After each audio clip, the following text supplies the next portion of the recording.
At this point, I'm thinking that the NBA owners are going to vote in favor of keeping the Kings in Sacramento, and there's three particular reasons why I feel this way.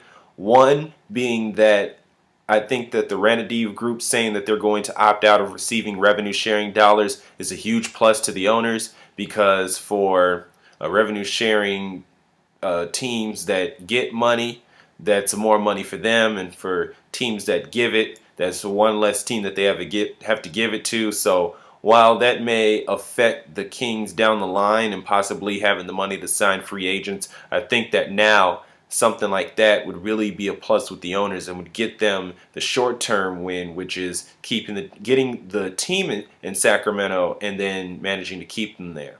The other reason I think has to deal with David Stern and the fact that he probably wants to keep teams in their original markets. Granted, his tenure runs out in February 2014, but I think after what happened with Seattle moving to Oklahoma City and becoming the Thunder and the negative reaction that got, I really think that he's been making the push ever since to keep teams in their original markets. Of course, we saw a relocation threat happening with New Orleans when they were sold off and the NBA had to own them and they had to find new owners, and eventually that became Tom Benson.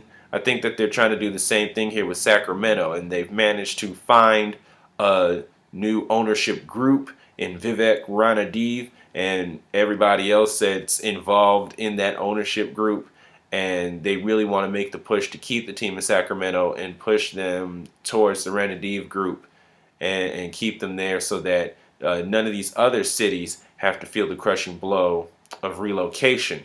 Of course, Seattle fans will want their team back, but I think in this case, the Kings moving to Seattle and becoming the Sonics is a case of two wrongs don't make a right. So in this case, I think David Stern, I think part of this reason that the Kings are going to stay in Sacramento is because of him.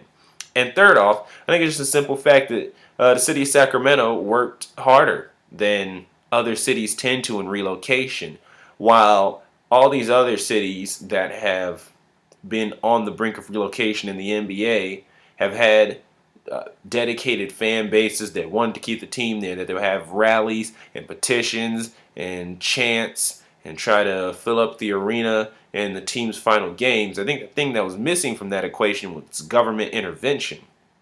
And I think that that's something that Seattle did not have and that Sacramento does. And even if this wasn't former NBA player Kevin Johnson as mayor of Sacramento, I still think that just any politician who happened to be mayor that wanted to make the push to keep an NBA team in the city and was looking for ownership groups and businesses that want to chip in money and yes, even put in some public funds for the new arena. I think that the NBA would recognize that in any case, regardless of who the mayor is or who the government is there, and want to keep the team there. There was a Seattle Sonics fan who had direct messaged the Miami Heat owner, Mickey Arison, and was asking why the relocation committee that Mickey Arison is on voted in favor of keeping the Kings there. And the reason that he was really pushing to this fan here was the simple fact that Sacramento worked hard to make sure that they kept the team there. And so I think that the owners are going to respect that and reward that with the upcoming relocation vote. And so, considering that I think the Kings are going to stay in Sacramento, it's a matter of who's next for fans of relocation out there. And I think that the only team in this case, in this current climate of the NBA, that really may be on the move is the Milwaukee Bucks, because the BMO Harris Bank Bradley Center is, in relation to other NBA arenas, outdated. Of course, you know, it's a serviceable arena. It looks nice.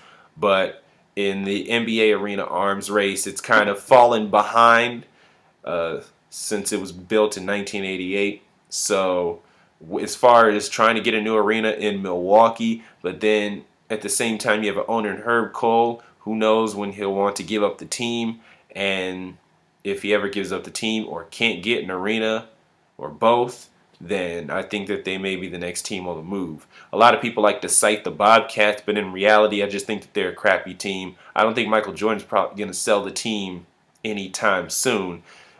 Just They just need a winner, and eventually people will show up to the Time Warner Cable Arena. And then I think a team that should be moved is the Atlanta Hawks, because we see how the Phillips Arena tends to not be filled up, even though the Hawks have been to the playoffs for multiple years, and just how hard it is to get fans to show up to games in Atlanta. I don't know how well suites are selling in Phillips Arena. It's a very nice arena.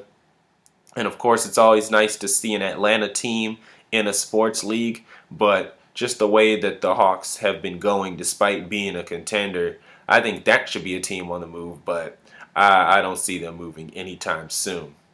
And so it's a shame if the relocation vote does happen to go in favor of the Kings. Not for the Kings, of course. I think that the fact that Sacramento worked so hard and the fans were so passionate about it and the government backed them, I think that that's all a wonderful thing. But I think it's a shame for Seattle. I wanted a team in Seattle because I think Seattle's a cool city. And Kevin Calabro is my favorite announcer. But in this case, I just don't think that the Kings will be the NBA team that will bring the Sonics back.